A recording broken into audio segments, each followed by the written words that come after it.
Bonjour, je me suis levé très tôt ce matin pour aller taquiner le flétan, qui est un poisson bien évidemment, et notamment le flétan du Pacifique que nous allons étudier dans cet exercice sur la fonction exponentielle.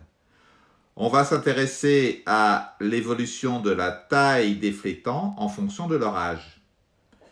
Ça nous permettra d'étudier une courbe qui sera bien évidemment croissante, de faire quelques calculs, de dériver et enfin de faire une petite mini-étude graphique. Vous pouvez bien évidemment, comme toujours, télécharger le sujet dans la description de cette vidéo qui sera doublée pour les élèves qui ont une calculatrice NumWorks et ceux qui ont une calculatrice Casio. C'est parti pour l'exercice. Pour commencer, n'oubliez pas qu'on est en baccalauréat professionnel.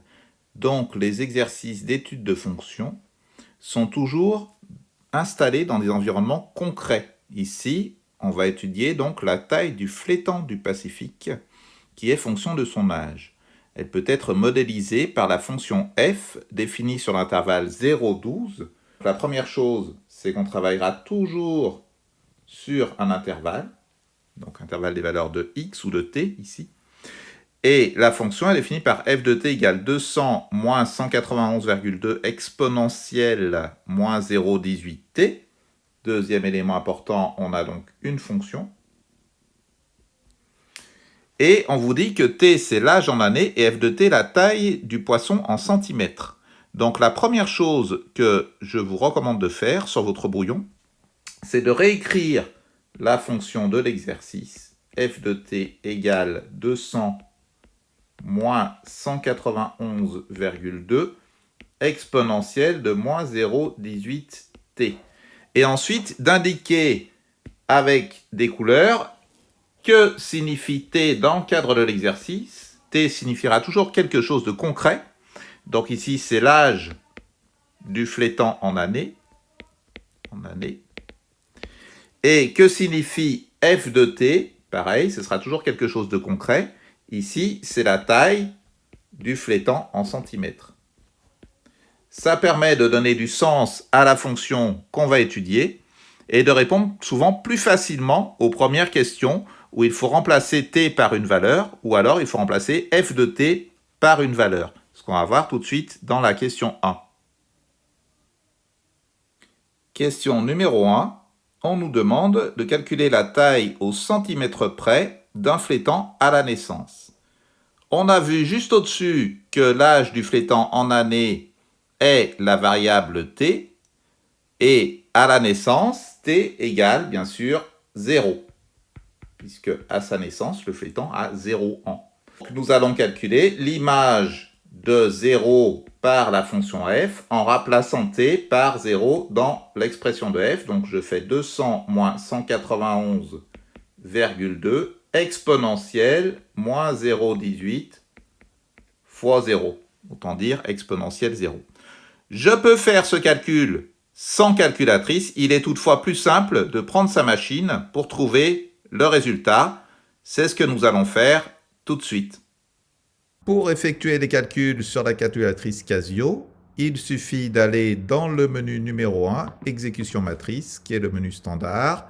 Vous appuyez sur le bouton Exécuter et vous tapez le calcul 200 moins 191,2 exponentielle. Donc comment fait-on l'exponentielle sur le clavier des calculatrices Casio? Vous voyez que exponentielle, il est ici sur la touche LN, mais il est en orange jaune, donc il est accessible via la fonction Shift. Donc j'appuie d'abord sur la touche Shift et ensuite sur la touche LN. Vous voyez, ça me fait un petit E. Sur Casio 25+, ça vous fera exp avec une parenthèse, c'est exactement pareil. Pensez à tout mettre ce qui est dans l'exponentielle à l'intérieur de la parenthèse. Donc ici, ça sera moins 0,18 fois t égale 0, donc fois 0. J'appuie sur exécuter, je trouve 8,8. C'est la réponse que nous allons produire dans la copie. Nous n'avons plus qu'à noter le résultat égale 8,8. On le met en évidence et on fait une petite phrase. À la naissance, pensez à faire des phrases. À la naissance, la taille d'un flétan est de, nous arrondissons à l'unité, 8,8, nous arrondissons à 9 cm. Voilà pour la première question.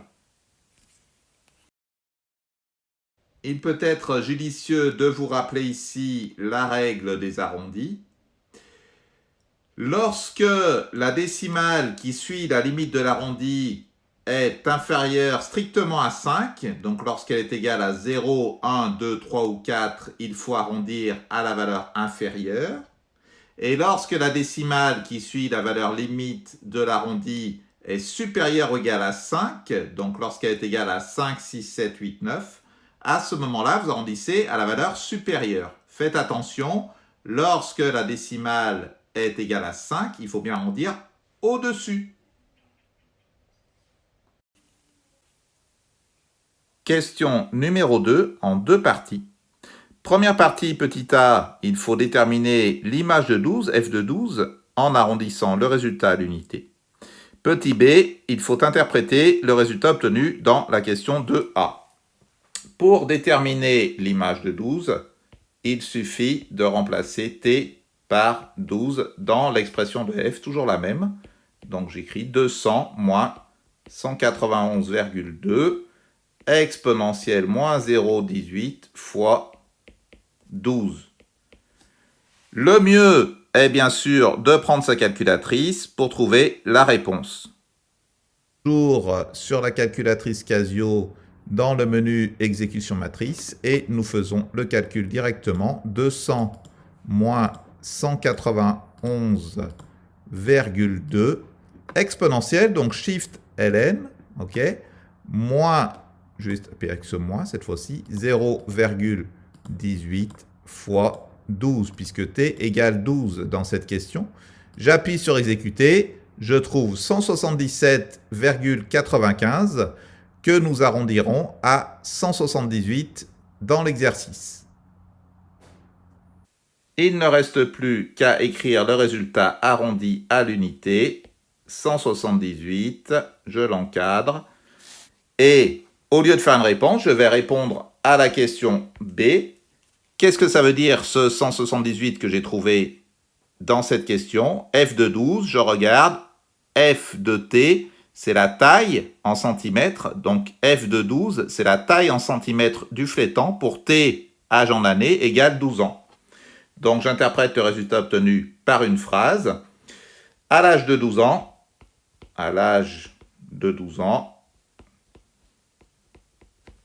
un flétan mesure 178 cm. Ne confondez pas T et F de T dans les exercices. Ici, on peut difficilement confondre parce que le flétan ne va pas avoir 178 ans, mais il peut arriver qu'il y ait des exercices où les valeurs que prend T et les valeurs que prend F de T sont les mêmes. Et à ce moment-là, on peut confondre les deux. Nous avons calculé quelques valeurs de la taille des flétans. Et maintenant, nous allons nous intéresser aux variations de la fonction f, c'est-à-dire comment la taille évolue au cours du temps, au cours de la vie du flétan. Pour cela, on va aller à la question C et à la question D. Donc, on va calculer la dérivée de f. Je vous rappelle que c'est le signe de la dérivée qui va nous permettre d'établir les variations de la fonction et de fait son tableau de variation. Petit c, déterminer f' de t qui est la dérivée de la fonction t. Alors je fais un petit rappel à droite ici, rappel des formules de dérivation. La dérivée de la fonction exponentielle de ax est égale à a exponentielle de ax. Donc le facteur de x, vous voyez, je le place devant l'exponentielle, ce qui me donne directement la dérivée. De ce fait, la dérivée de f de t, je vais réécrire ici f de t, 200 moins 191,2 exponentielle de moins 0,18t. Je écris dessous sa dérivée. La dérivée de 200 est nulle. OK. Ensuite, moins 191,2, je le conserve car vous voyez bien qu'il est multiplié par l'exponentielle de t. Donc, vu qu'il est facteur de la variable, je le conserve. Et je vais dériver exponentielle moins 0,18t en utilisant la formule vue à droite. Regardez, j'écris à droite, exponentielle moins 0,18t. À ce moment-là, le a de la formule, ici, est le moins 0,18 de l'exercice. Ce qui me fait la dérivée de exponentielle moins 0,18t est moins 0,18, je le passe devant, exponentielle moins 0,18t. N'oubliez pas de conserver dans l'exponentielle le moins 0,18. Donc je vais multiplier par moins 0,18 exponentielle de moins 0,18t. Vous pouvez comme ça calculer dans un petit coin la dérivée un petit peu compliquée d'exponentielle, de logarithme népérien, et la réintroduire ensuite dans l'expression sur la gauche générale de la dérivée. Donc, moins 191,2 multiplié par moins 0,18, je fais ça bien sûr à la calculatrice, j'applique la règle des signes, moins fois moins, ça fait plus, donc ce qui me fait 34,416 exponentielle de moins 0,18t. J'ai déterminé la dérivée de la fonction f. Maintenant que nous avons calculé la dérivée, on va s'intéresser à son signe. C'est l'objet de la question petit d. La fonction f' de t, vous voyez que c'est un produit. C'est un produit de 34,416, donc un nombre qui lui va être bien sûr positif, et exponentielle de moins 0,18t, qui, bien que t varie, reste toujours positif, puisque je vous rappelle qu'une exponentielle, quoi qu'elle contienne, même si c'est un nombre négatif, l'exponentielle est toujours positive. Vous regardez la courbe de la fonction exponentielle, elle est toujours au-dessus de l'axe des abscisses, donc l'exponentielle sera toujours positive. De ce fait, j'applique, comme bien souvent dans les dérivées d'exponentielle, j'applique la règle des signes. Plus multiplié par plus, bien sûr, la dérivée sera positive. Alors, je dois l'exprimer correctement. Je vous conseille de faire comme ça, tout simplement. Vous écrivez 34,416 est positif. Vous évitez de mettre des gros plus, vous pouvez mettre est strictement supérieur à 0. Exponentielle, par ailleurs, de moins 0,18t, également est strictement supérieur à 0. Exponentielle n'est jamais égale à 0, toujours strictement supérieur à 0. Et le produit de deux facteurs positifs étant lui-même positif, f' de t est donc positive. Je peux rajouter comme produit de deux facteurs positifs. Et donc, on peut rajouter ici l'intervalle. Ici, f' de t serait positif sur n'importe quel intervalle, mais il est d'usage de rappeler ici qu'on travaille sur l'intervalle 0, 12. Quelquefois, le signe va évoluer, bien sûr, dans l'intervalle ou en dehors de l'intervalle, donc il est d'usage de préciser l'intervalle ici sur lequel on travaille. Notre dérivée est positive et notre fonction sera croissante. C'est ce qu'on va voir dans la question E. Pour clore cette partie d'étude de la dérivée, nous aboutissons au tableau de variation de f sur l'intervalle 0,12. On va donc ici écrire le nom de la variable t. T varie de 0 jusqu'à 12. Ensuite, le signe de la dérivée. Nous n'inventons rien. Le tableau de variation ne fait que synthétiser tout ce qu'on a fait au-dessus. On a dit que le signe de la dérivée, c'était plus. La dérivée est positive et ne change pas de signe. Et enfin, les variations de f. On sait que lorsqu'une dérivée est positive, la fonction est croissante. On n'oublie pas, bien évidemment, de noter l'image de 0 et l'image de 12. On les a calculés également précédemment. L'image de 0, c'était 8,8 ou 9. C'est ce qu'on nous a fait trouver dans la première question. L'image de 12, qu'on a calculé également, valeur approchée, c'était 178. On peut mettre ici les valeurs approchées. Pourquoi les valeurs approchées et pas les valeurs exactes? Normalement, nous mettons les valeurs exactes dans un tableau de variation. Mais généralement, des valeurs approchées sont acceptées en baccalauréat professionnel. Et 2, surtout, on vous a fait calculer ces valeurs précédemment. Donc, il serait quand même un petit peu sévère de ne pas accepter les valeurs calculées dans les questions précédentes dans le tableau. Voilà le tableau de variation. Vous en aurez très souvent dans les exercices d'analyse. Je vous conseille d'apprendre par cœur la colonne de gauche du tableau de variation. Il y a encore trop de copies où les candidats au baccalauréat oublient une ligne, confondent f de x et f' de x. Donc, c'est important d'apprendre bien par cœur comment se construit un tableau de variation puisque la colonne de gauche ne changera jamais. Nous clôturons cet exercice avec une question de résolution graphique d'équation. On vous donne la courbe de la fonction f.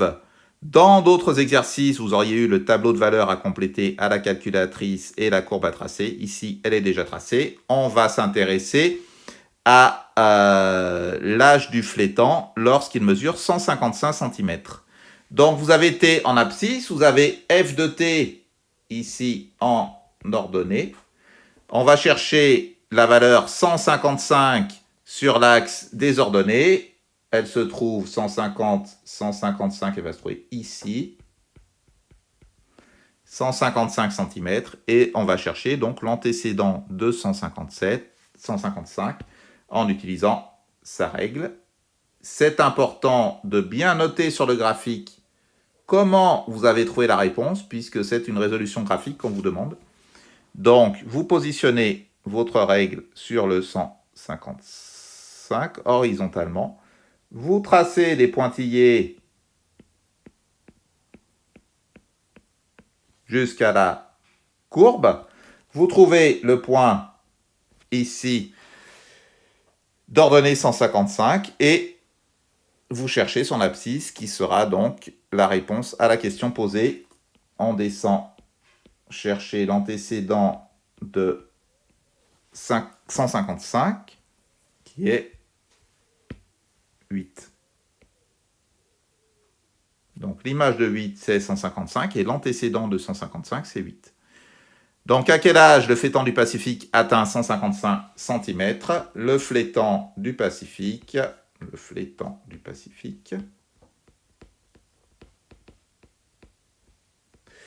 atteindra 155 cm à l'âge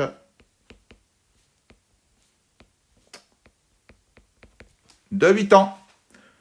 Voilà, révisez bien cet exercice. Il y a quand même pas mal de petites questions qu'on retrouve assez souvent à l'examen.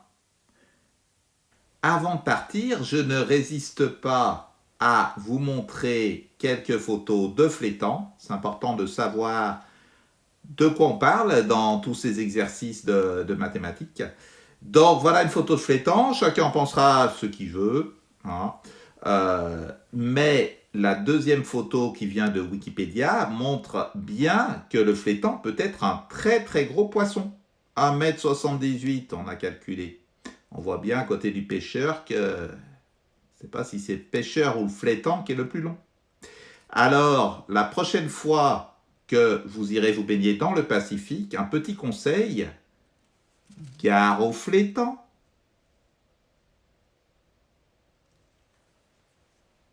À bientôt.